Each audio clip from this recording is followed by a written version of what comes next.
Buenas noches, queridos sobrevivientes. Han sido demasiadas lunas, demasiadas sombras desde la última vez, lo sé. Quisiera decirles, hey, he vuelto. Vamos a intentar esta odisea una vez más. One more time, but with feeling.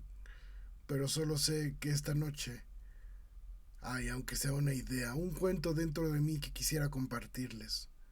Hoy tengo una historia desde lo más profundo de la conformidad, escrita con miedo y tinta virtual. De hecho, el título del cuento es Hado y Tinta. Espero lo disfruten. Un día más en el trabajo. Ese lugar de paredes oscuras, de luces sintéticas. Ese lugar donde muchas veces no recordaba cómo había llegado, que incluso los días no se distinguían uno del otro. Ese lugar donde incluso a un hombre soñador como a él le costaba trabajo pensar en las posibilidades de algo más. Aquel parecía ser un lugar incierto, aislado. Parecía que él solo existía en su pequeño cubículo, tecleando sin parar, de manera tan monótona que los días parecían perder sentido.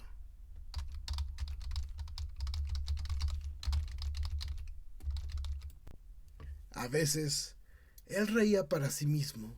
Se concentraba tanto que no recordaba la última vez que había visto a alguno de sus amigos, intentado cortejar a una bella mujer, o incluso sentido el descanso en sus huesos. La vida se había vuelto una ruleta de trabajo,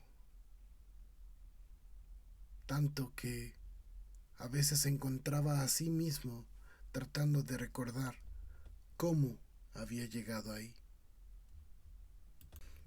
Es obvio que la vida no siempre va por el camino que hemos trazado, muchas veces no coopera. Eso lo hemos sentido muchos de nosotros, y eso era precisamente lo que sentía nuestro amigo Pietro. Un hombre sencillo, de pocas palabras, pero muchas deudas, o al menos así se describía él. En su juventud, la gente lo proclamaba. Muchos le decían que tenía un brillante futuro, pero esas promesas propias y ajenas poco a poco parecían ser más ironías que verdaderas pautas de vida. La verdad, las cosas no iban bien. Su salud menguaba. Sus años eran muchos y las deudas le respiraban en el cuello. Pero tenía su trabajo. No era glamoroso, era repetitivo, era aburrido, pero él era verdaderamente uno de los mejores. Así que se aferraba a su pequeño talento para cubrir las cuentas, las deudas, pero ya no parecía ser suficiente. Por favor, deténganme si es que ya lo han escuchado esto antes.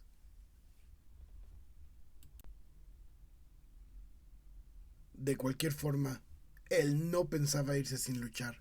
Creía firmemente que estaba a un paso, al menos de la paz mental.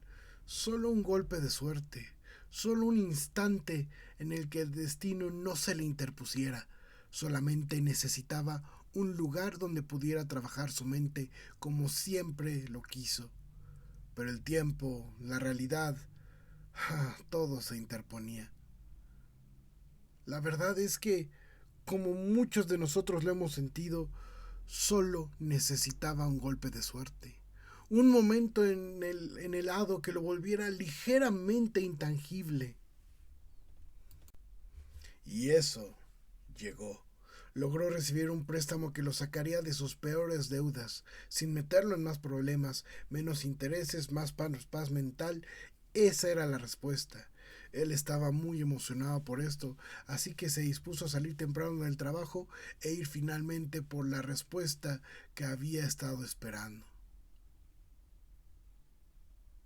Sin embargo, algo ocurrió.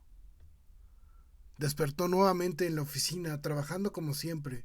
Estaba rodeado de trabajo, de los papeles de siempre, solo que esta vez no estaba recordando fielmente cómo había llegado ahí. No recordaba si había ido por el préstamo, solo que estaba trabajando. Pero tenía una sensación extraña, pues los días parecían mezclarse aún más que antes.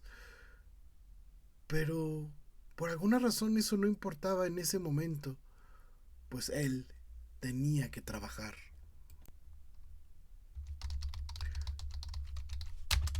La situación era sumamente extraña, pues cuando comenzaba a estresarse, se sentía perdido. Era como si algo de pronto lo tranquilizara.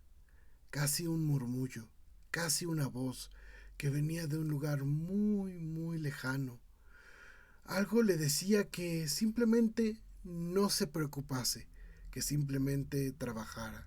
Él lo llamó el protocolo de la estabilidad.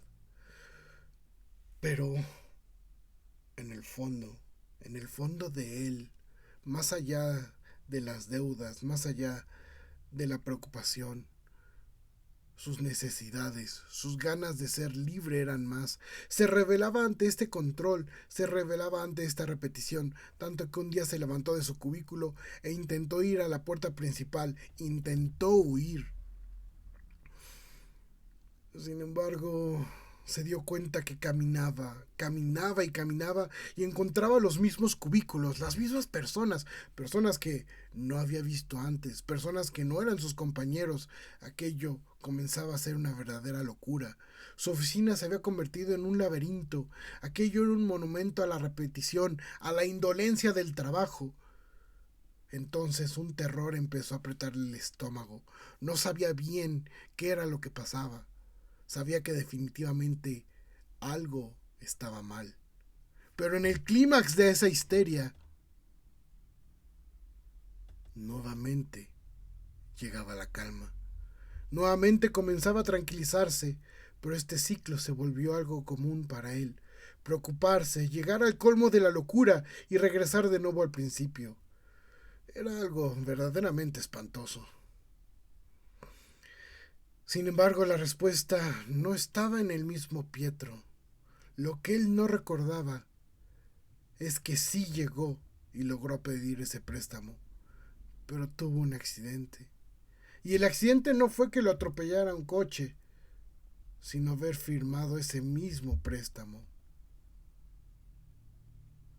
Pues en esos tiempos futuristas, la letra pequeña decía que tenían derecho a conservar su mente, para hacerlo trabajar hasta que cubriera el total del préstamo.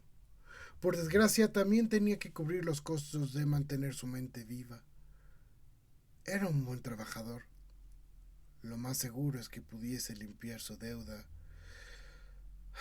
en algunos 20 o 30 años, o hasta que su mente se diera por completo.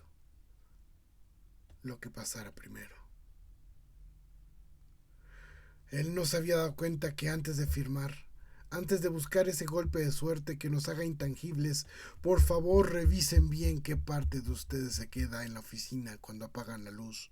No vaya a ser que, como Pietro, descubran que su mente ya no les pertenece y que el café de la máquina es lo único que mantiene su conciencia encendida.